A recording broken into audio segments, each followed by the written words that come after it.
years. But saying that, it's probably one of the top universities, especially the young ones in Europe right now. We scored second in the young universities of the world, so with a history of 50 years and less. We're just seconds after the University of It's also referred many times as environmental microbiology. So we're studying the relationship between microorganisms and the microorganisms with their environment. And it concerns all the three major domains of life: the eukaryotes, the archaea, the bacteria, and also viruses, although they are not in the domains of life. To jakby przede wszystkim czym jest ta mikrobiologia? Mikrobiologia jest też nazywana inaczej środowiskiem mikrobiologicznym i te badania tak naprawdę są skupione na relacjach pomiędzy mikroorganizmami i tym ich środowiskiem, jakby środowiskiem, w którym one występują i są skoncentrowane głównie na życiu bakterii, wirusów. Nie wiem, co to są te dwa słowa, ale to są jakieś... To są protozowy. No właśnie, to są jakieś łacińskie nazwy pewnie, więc tak jakby na tych... You can stop me anytime and ask questions. Okay. It's not like a formal presentation. So and as you probably all know, because it's going on a lot over the last, especially 2-3 years, we are recognizing the impact of the microorganisms in the whole, the entire biosphere. Microbes have a very important role in all our activities, biological activities of all the other organisms. And one of the important things is that they are regulating the biogeochemical, as they say, systems of our planet. And wine, as a very complex environment that contains nutrients, it has its own physiological conditions, temperature, pH, viscosity, and many others, and also a plethora of microorganisms, many microorganisms. It's worth, it's very interesting, either for basic research or for applied research, to look into that, what's going on in there. Mikroorganizmy są częścią tak naprawdę całej biosfery, są wszędzie. Jakby to życie mikrobiologiczne jest, jakby reguluje cały system, jakby całą planetę, tak? Te wszystkie mikroorganizmy są, one są wszędzie. I jakby cała nasza planeta, całe środowisko jest jakby opanowane przez te wszystkie mikroorganizmy. Bardzo jakby, dlaczego właśnie wino jest takim ciekawym środowiskiem do badania mikroorganizmów? Przede wszystkim dlatego, że to jest bardzo kompleksowe, bardzo złożone, jakby zawiera bardzo różne elementy w środku i w zależności od na przykład takich rzeczy jak pH, jak temperatura, tam się mogą widać bardzo różne rzeczy i dlatego jakby mikroorganizmy w winie są bardzo ciekawym tematem do badań, zarówno tych takich zwykłych, jak i bardziej kompleksowych, jakby na przestrzeni jakby długiego okresu czasu.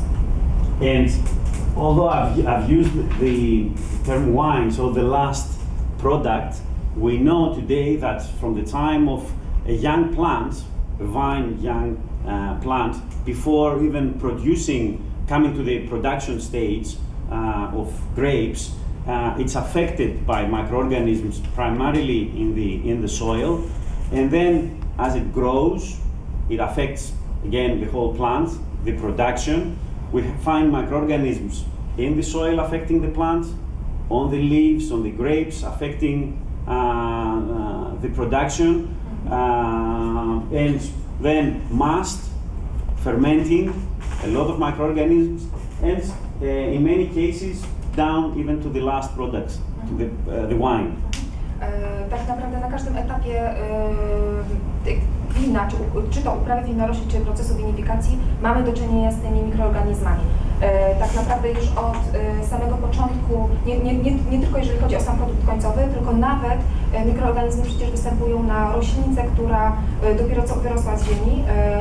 Jeszcze nawet nie myślimy o jakby żadnym procesie fermentacji i drożdżach, tylko ta roślinka sobie rośnie i jest, już na niej znajdują się mikroorganizmy. Potem one tak naprawdę przenikają do systemu korzeniowego, do liści, do gron. Przez cały ten proces fermentacji też towarzyszą nam te mikroorganizmy. Są i jakby podczas zbiorów, podczas fermentacji, na moszczu i zdarza się też, że w produkcie końcowym też one są. So, you all know of the term of terroir, and recently, because of what we've said already, we're also talking of the microbial terroir. So, few things about the terroir, defining, very clearly, and that's just for the sake of presentation, because I'm pretty sure you all know what it is. Teraz będzie kilka słów na temat terroir, bo przecież jakby wszyscy wiecie, co to jest terroir, natomiast troszkę inne podejście tutaj Pan prezentuje, jeżeli chodzi o terroir, bo dodaje też do tego takie mikrobiologiczne terroir. I to parę słów na temat terroir powie, tego jakby rzeczywistego, no aby jakby sami też wiecie, co to za termin. So, terroir is the place where vines are grown, and it's very important parameter of wine's identity. And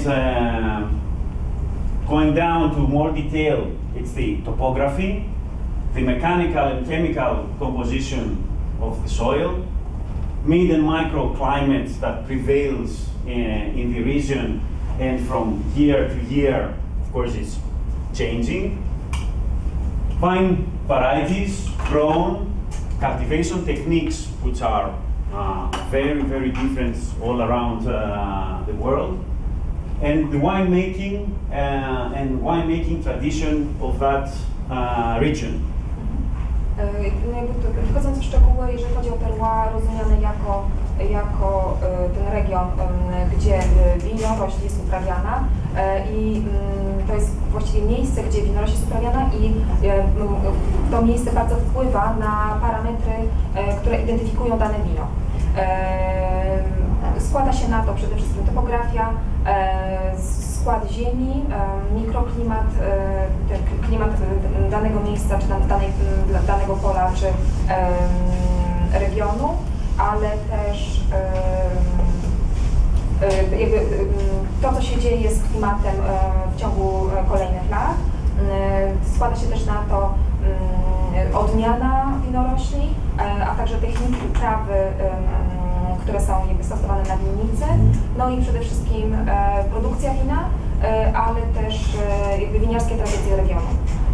And recently also, we are also seeing the role of the human being, of the people that are implementing, maintaining, evolving tradition.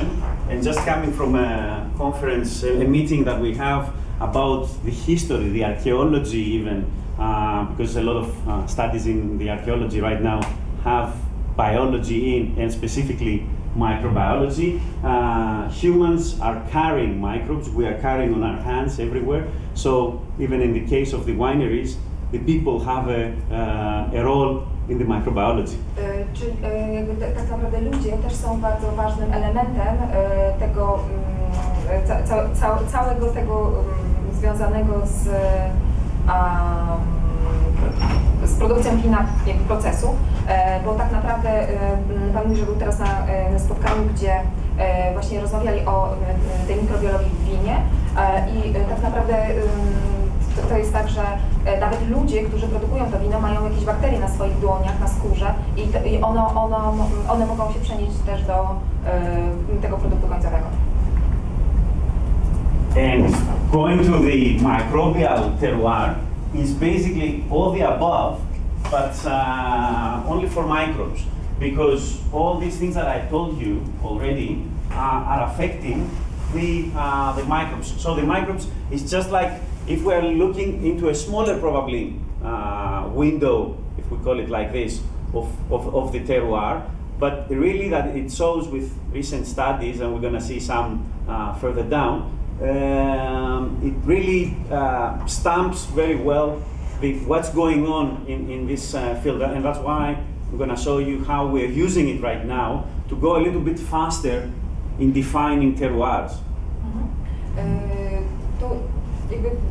Terroir pod względem mikrobiologicznym zawiera to wszystko, co powyżej, ale tylko dotyczące tych organizmów, mikrobów, jakkolwiek się ich nie nazwie. I to jest tak, że w dalszej części prezentacji będzie Pan opowiadał o tym, jak wyglądają te badania.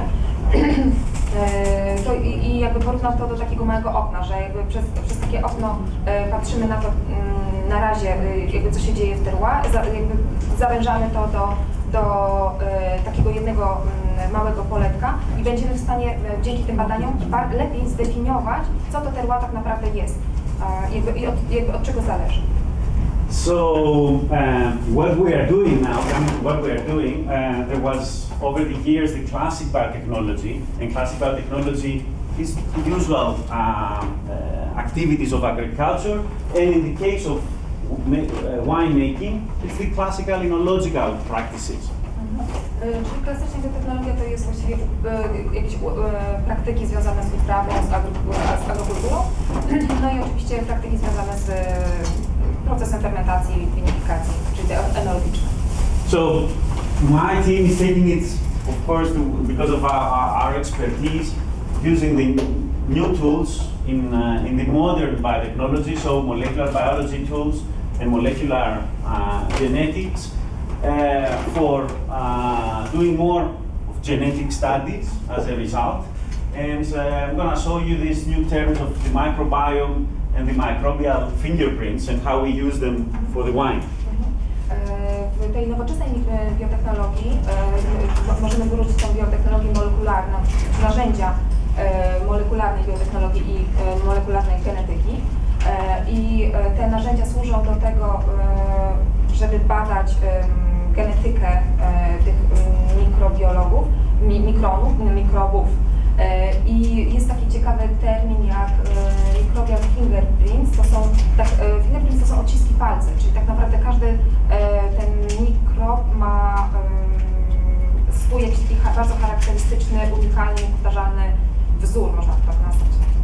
Just to make it a little bit more simple, so although I'm going to talk about further down, when we use that word microbiome, means all the microorganisms, even those that we cannot up to now culture in the lab.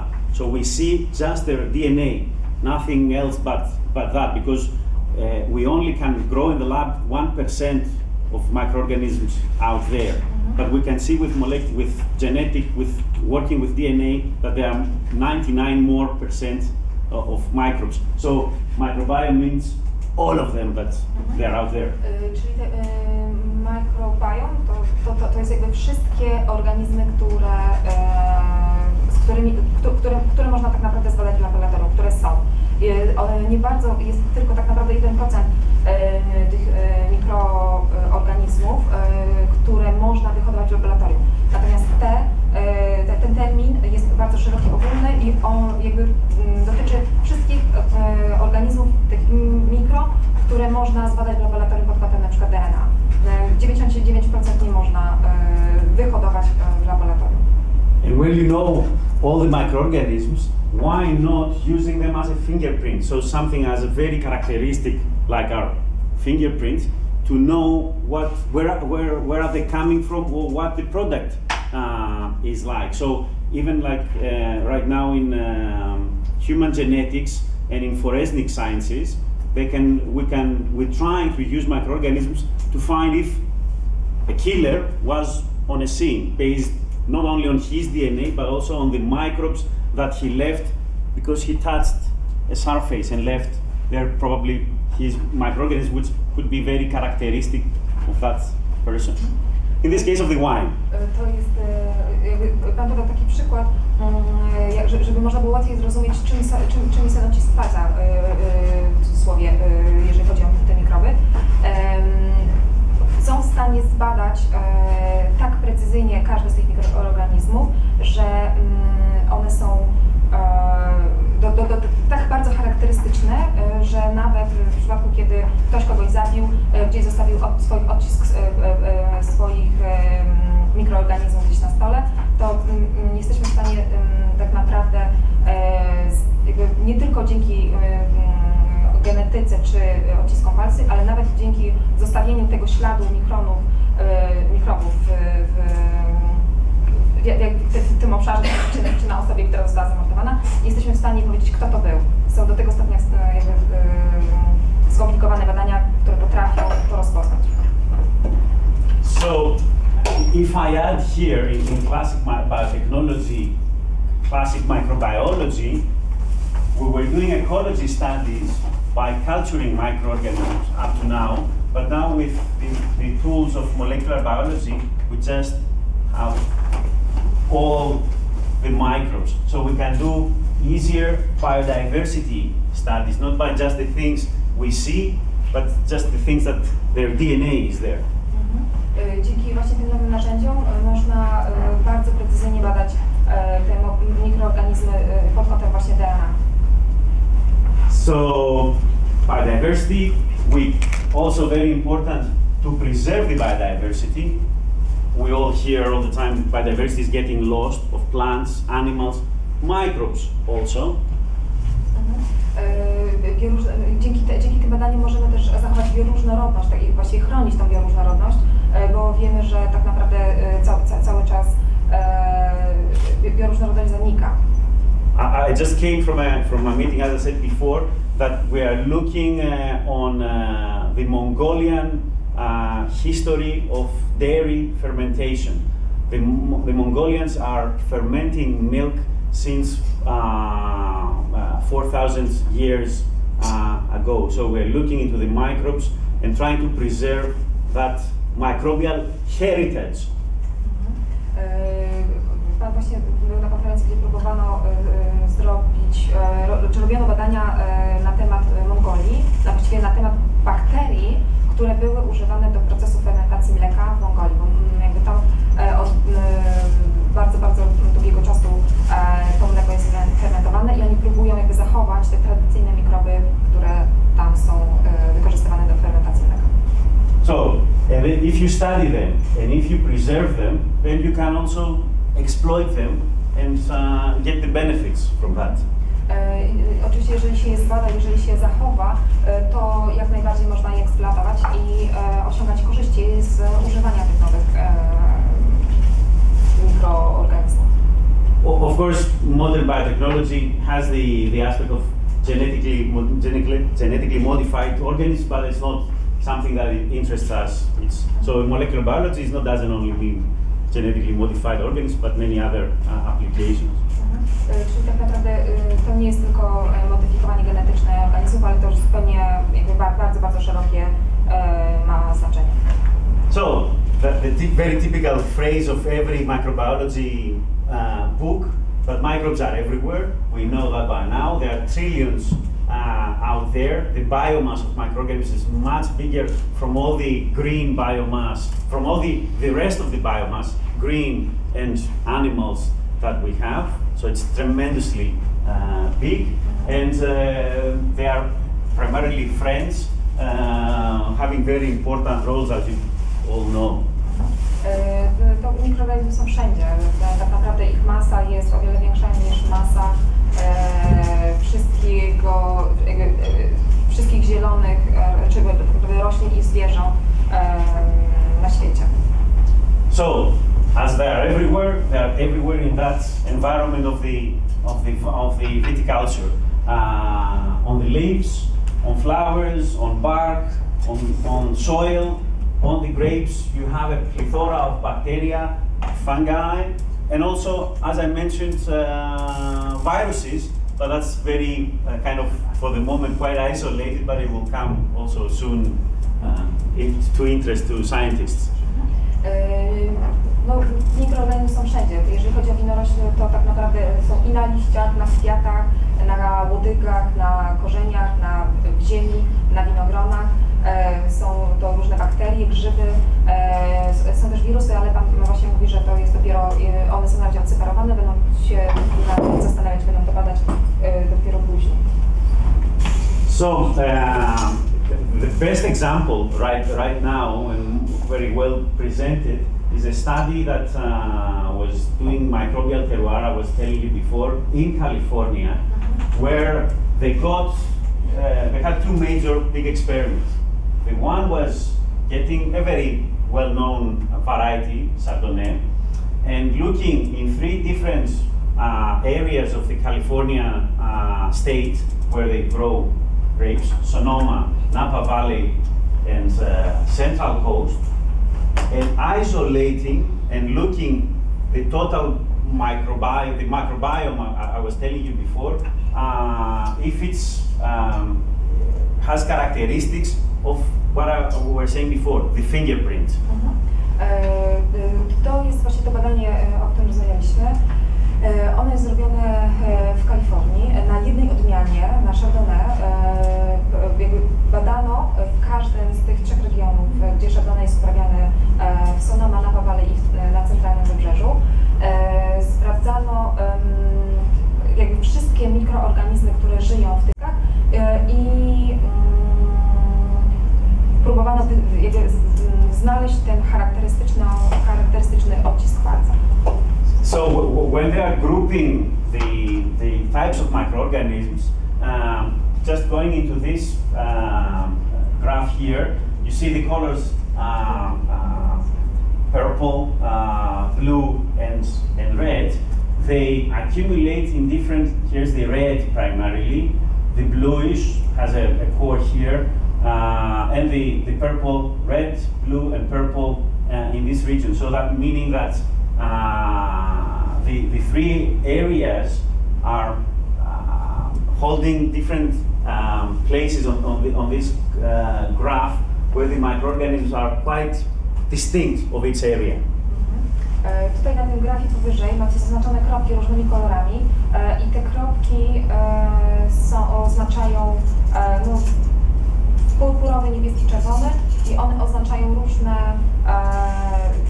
jakby poziomy tych wirusów, które zostały zbadane. And then they did another experiment, getting must from just the Sonoma region and different now varieties. So Cabernet Sauvignon with red, Chardonnay with green, and Zinfandel with blue. Again, in one region, the three varieties, you see that they're grouping the microorganisms independently. So one place, three varieties have different fingerprints of microbes. Tutaj kolejnym badaniem było badanie moszczów, tylko już w regionie Sonoma, na trzech odmianach z kolei, na Cabernet Sauvignon, Chardonnay i Zinfandel. I tam możecie zobaczyć, że znowu w ramach jednego regionu były różne tak naprawdę te charakterystyczne dla mikroorganizmów te znaki. Czy właściwie one były, trudno mi to przetłumaczyć, ale chodzi o cały czas o te cechy charakterystyczne dla danego mikroorganizmu. Just to explain, these two graphs are, because we are talking about trillions of organisms and not a human being with, his father, his mother, grandfather, and this is a phylogenetic tree. Is what we usually do. To jest pan rysuje drzewo genetyczne, tak naprawdę są tryliony, biliony, niewyobrażalne ilości tych wirusów tak naprawdę i tam są te dwa grafy, te dwa kółka, takie to właśnie, to jest jakaś próba narysowania tego kodu genetycznego mikronów, bo my z reguły robimy drzewo genetyczne w taki sposób, jak na tablicy. Because it's so big, there are so many organisms, you cannot do it this way. You have to do it in a circular way to fit it in one page. Trzeba to zrobić po prostu, jest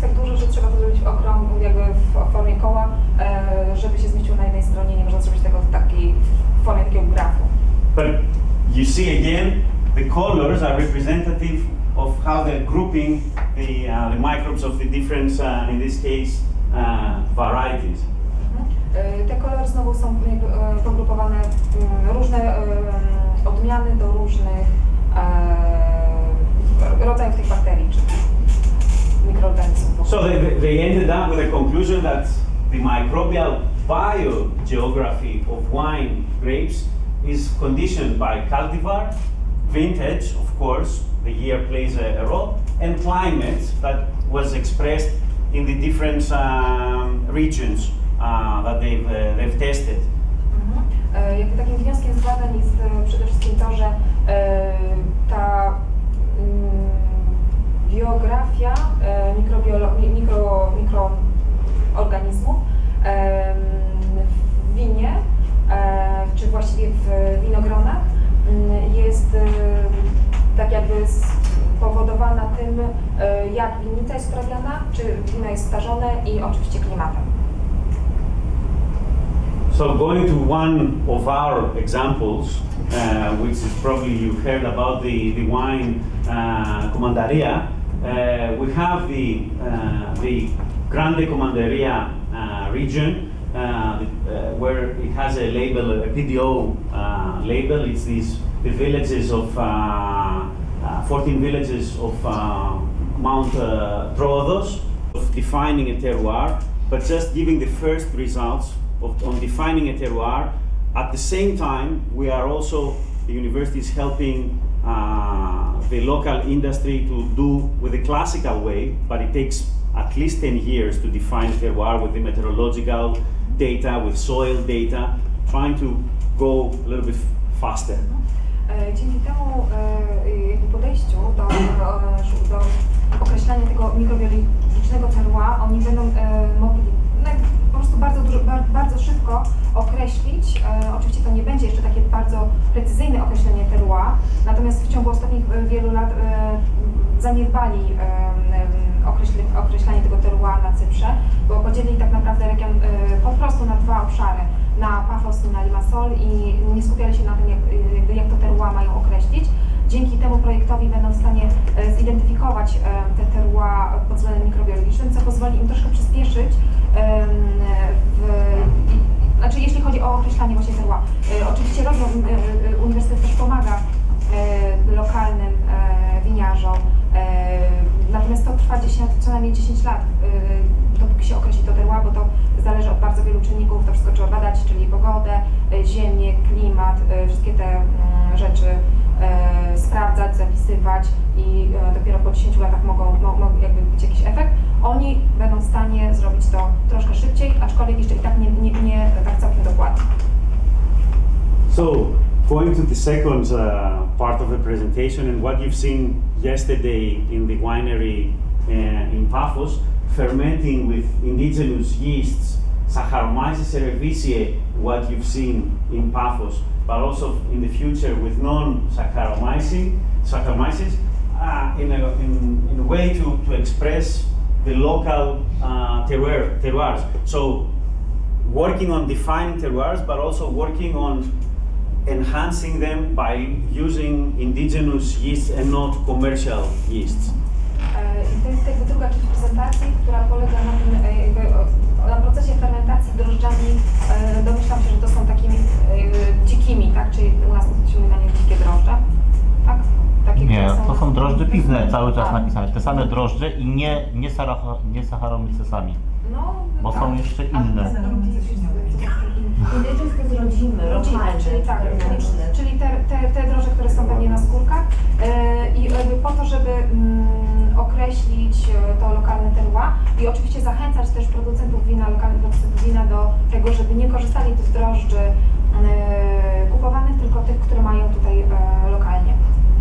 So just I just picked up some non-Saccharomyces because these are probably more unknown to people, are detected, as we've seen before in the graphs, up to the 3/4 of the fermentation. Czyli te non-Saccharomyces, te drożdże są znajdują się podczas 3/4 procesu fermentacji.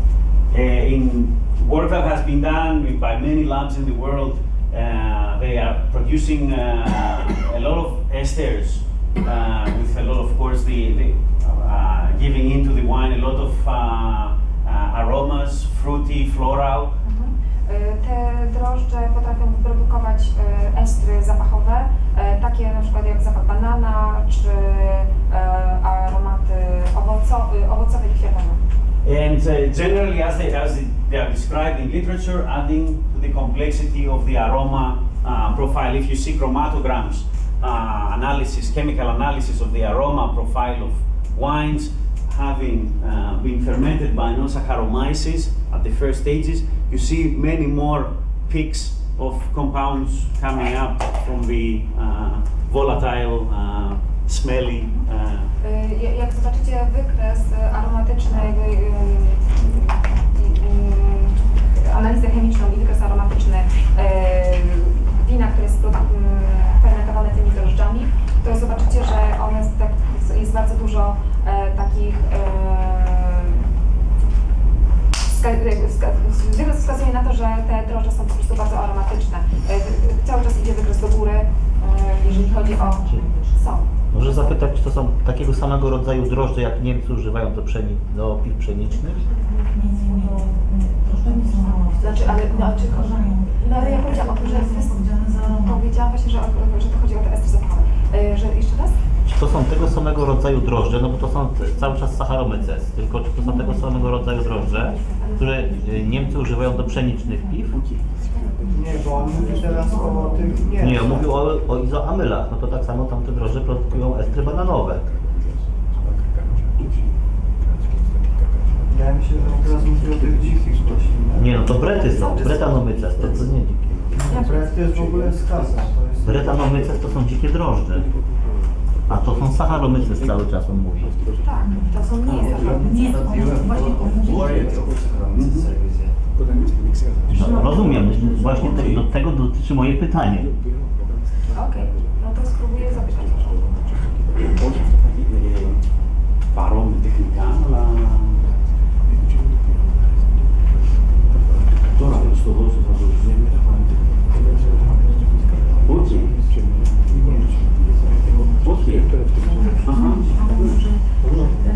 So just few, 2 or 3 microorganisms.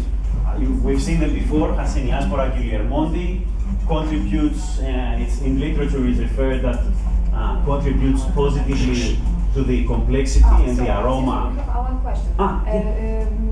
If this non-Saccharomyces is just the same like for pszenicznych piw niemieckich. German beers, maybe? Do you know? Some of them, you can find them there. Yeah, they are reported in all fermenting alcohol fermenting substrates, beer, fruits, other fruits, apples, pears, cherries.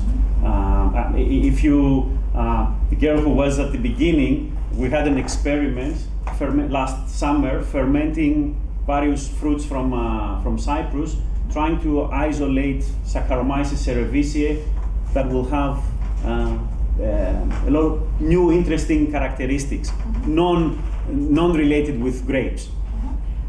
No tak, czyli jakby można znaleźć je na właśnie fermentowaniu wszystkich owoców.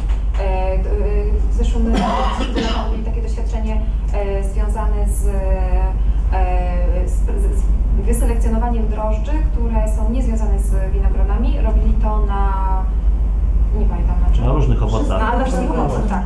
Na wszystkich owocach i chcieli zobaczyć wyselekcjonować, które miałyby jakąś ciekawą charakterystykę. The example I was telling you about the Mongolians that we were working with colleagues is that they are fermenting horse milk, the airag that they have, which is an alcoholic beverage. We're also trying to ferment here in Cyprus donkey milk. So you give them sugar and they will ferment, transform it to alcohol. Tak, nawet mleko będą w stanie jakby z mleka zrobić alkohol, jeżeli da się cukier. So various characteristics with microorganisms. Hansen Aspora lowers the acetate, has more, less free fatty acids in relation to wines that fermenting just with Saccharomyces cerevisiae. Cluveromyces, again, it's known to improve the final profile of the wine. It's producing lactic acid, which helps, at least even now, commercial starter cultures are saying that by having Cluveromyces thermotolerance in their starter cultures, you have to add less acids in your winemaking procedure. Te drożdże potrafią poprawić końcowy profil wina, mogą też produkować ten kwas, jak się nazywa? Mleczny. Mlekowy. Interesting to some people is to decrease the ethanol levels in those mixed fermentations. In Cyprus, for example, because we have high sugar content and high temperatures usually during fermentation, we go to very high alcohol levels, and the market also requires wines with less alcohol. Na Cyprze właśnie dzięki tej pogodzie mają bardzo wysoki poziom cukru winogrona, więc bardzo więc mają bardzo wysoki poziom alkoholu, a rynek tak naprawdę często chce też mieć alkohol, czy wino z niższym poziomem alkoholu. Candida zemplenina reduces the production of acetic acid, increases the glycerol, so it's more gives more body to the wine. Also helps improving the glycerol, holds the aromas, as you know, into the wine more. So it's a good attribute. Ten kolejny rodzaj drożdży redukuje produkcję kwasu octowego, no tak się dało, i podnosi poziom glicerolu, który wpływa na ten profil aromatycznego glicerolu, zachowuje aromaty, no i wino staje się takie, że ma więcej ciała. So what's going on in the winery you visited? In 2014, we did a first pilot experiment looking into all the microbes on the grapes, and that was the profile. Hanseníaspora ovarum a lot, bit of Guillermondi, Opunti. Actually, out of this big, looking in more detail, the blue one is. See the colors very well here. I think it's Hanseníaspora. This this big one is Hanseníaspora, and should have been the other way around. Anyway, we've seen a lot of diversity into the mast at the first stages, so it's very interesting to work with. W 2014 roku zaczęli badania w tym WINI i wyspecyfikowano te mikroorganizmy, które są tam opisane. No to były bardzo ciekawe badania, bo znaleziono ich dosyć dużo. Największy ten, widzicie, pan powiedział, jak się to nazywa, nie pamiętam, te drożdże, które były Basically, we were asked from the winery to make a new label, to ferment with wild yeasts and create a new label of a wine. But no pomysł był taki, żeby fermentować na dzikich drożdżach i żeby pojawił się nowy rodzaj wina, nowe etykiety, tak? Czyli u nas też się mówi, że ktoś ma na przykład 5 etykiet, nie? Czyli 5 rodzajów. But fermenting with non-Saccharomyces and Saccharomyces, it's quite a difficult project and requires a lot of more time, a lot of more people, and a lot of more money. So we got the decision not to work with the non-Saccharomyces and go with the more classical way, but again, indigenous Saccharomyces cerevisiae. So we initiated formally the project in 2015 and isolated a lot of and focused on indigenous Saccharomyces cerevisiae. Czyli tak naprawdę, ponieważ ten nie Saccharomyces są o wiele bardziej skomplikowane i trudno nad nimi zapanować, w 2015 zaczęli projekt już bezpośrednio z tymi drożdżami Saccharomyces i tutaj macie graf, na którym są pokazane te różne rodzaje drożdży. Oni zainicjowali ten projekt właśnie w 2015 roku. So technically we closed the window of the other yeasts and we were isolating Saccharomyces cerevisiae just to have a big collection of isolates Saccharomyces cerevisiae. Czyli tak naprawdę zamknęli możliwość innym drożdżom, że zamknęli okno, czyli zamknęli im możliwość udziału w procesie fermentacji i skupili się tylko na tych drożdżach Saccharomyces. Tak się po polsku też tak mówi? Saccharomyces po polsku. We did a lot of tests of those isolates. I'm not gonna describe them all. It's around 20 tests that are used from research labs and the industry to characterize a yeast that is good to ferment wine industrially. No, nie pamiętam. A lot of, to jest, tak, Can you repeat that, what you just said? We've done around 20 tests for characterizing this, the collection of these yeast that we isolated, so to be good in fermenting in an industrial environment, because they're all, they can ferment, but you really want to have a wine with a decent percentage of alcohol at the end. No, and good aroma and flavor. To jest właśnie to, że ta fermentacja przebiega na drożdżach dzikich, a oni by chcieli, żeby ta fermentacja, jeżeli miałaby być produkowana na skalę masową, no to muszą być jakby te drożdże bardziej pod kontrolą. So you see various, like producing glycerol, not producing acetic acid, before their growth ability at different temperatures, not producing hydrogen sulfide, not foaming a lot, not making biogenic amines, different known tests that the yeast should have as a characteristic. Te drożdże przeszły bardzo różne rodzaje badań po to, żeby mogły być scharakteryzowane w odpowiedni sposób. And there were 250 isolates from Winnica, the 20 tests, and we ended with 8 isolates. 250 tych rodzajów, po 20 testach, które tam były opisane powyżej, wyizolowano 8. We've done microvinifications in 2-liter, 1 and 2-liter flasks in the lab last summer.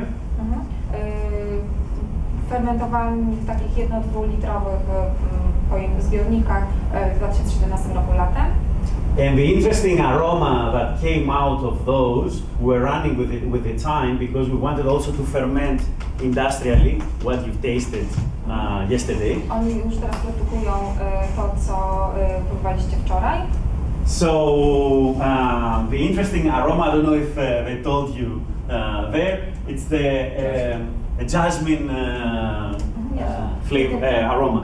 Tak, to jest jakby ten nowy aromat, który się udało wyselekcjonować, to jest aromat jaśminu. We don't know yet where it comes from, so it hasn't been chemically characterized. It's the enologists. We have a panel of 5 professional enologists. We're acting as an advisory committee to my team, so we bring them all together and they smell and taste the wine that we produce, and they all concluded of that jasmine aroma. Jeżeli chodzi o, znaczy to jest właśnie ciekawe, że ten aromat jaśminu udało się uzyskać, chociaż jeszcze nie wiadomo skąd tak naprawdę i będą dopiero badania przeprowadzone, żeby zobaczyć skąd on się wziął. Natomiast wszyscy jakby 5 panelistów, enologów, którzy brali udział w spotkaniu i próbowali tego wina, wszyscy ocenili, że jest tam zapach jaśminu.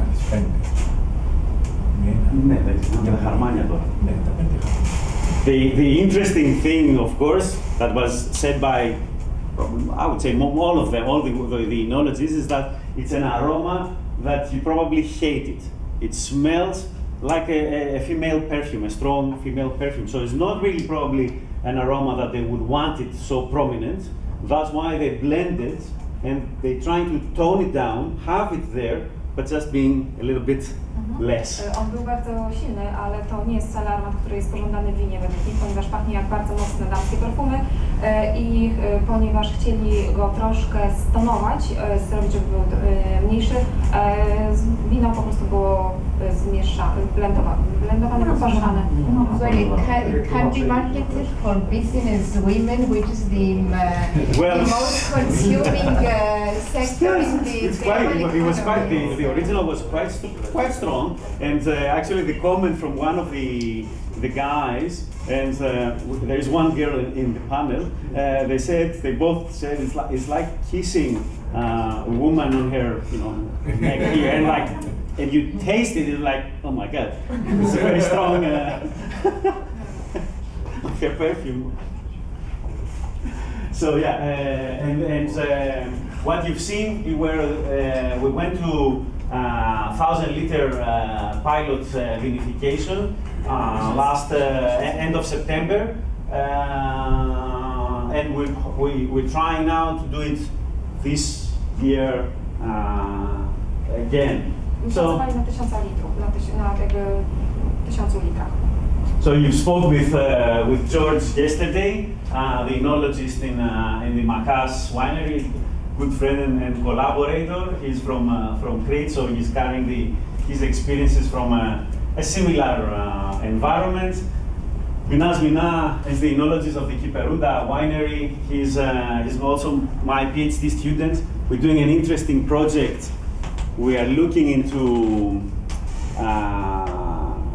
He has probably the most well-known Xenisteri wine in the market. It's called Demetris. To są winnice, z którymi pan pracuje. Pierwszy to jest magazyn, byliśmy tego pana George'a wczoraj. Drugi Minas Mina to jest pan, który studiował zdaje się tutaj. Bo ten pierwszy przyjechał z Krety i ma trochę inne też doświadczenia, ale bardzo zbliżone. A ten drugi produkuje prawdopodobnie najbardziej znaną na wyspie wino produkowane, najbardziej znane produkowane wino z Xenisteri, które się nazywa, what is called this wine? Demetris, yes. So what we're trying to do there, we're trying to make it hopefully even better.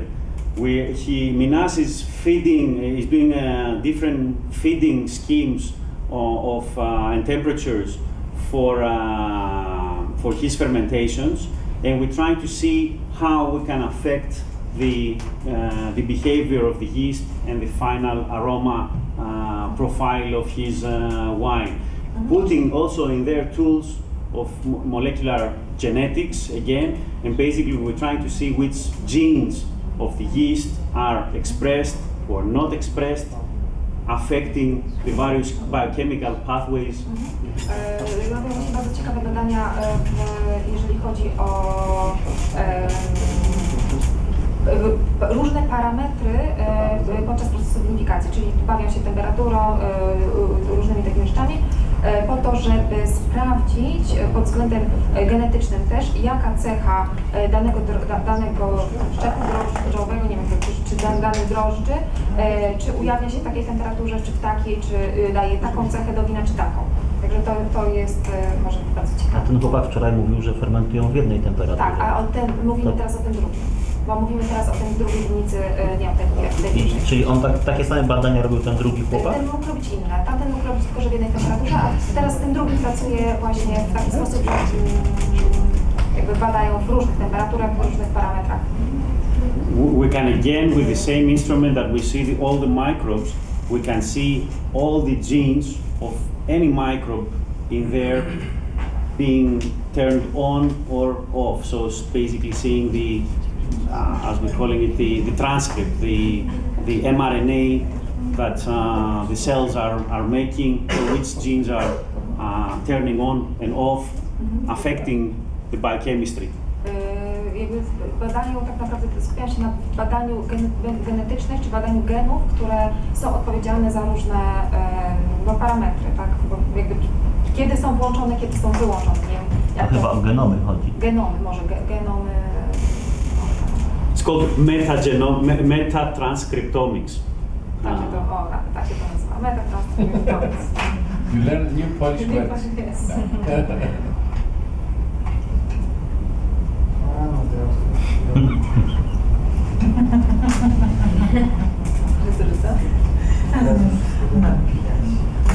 It was transcriptomics up to now,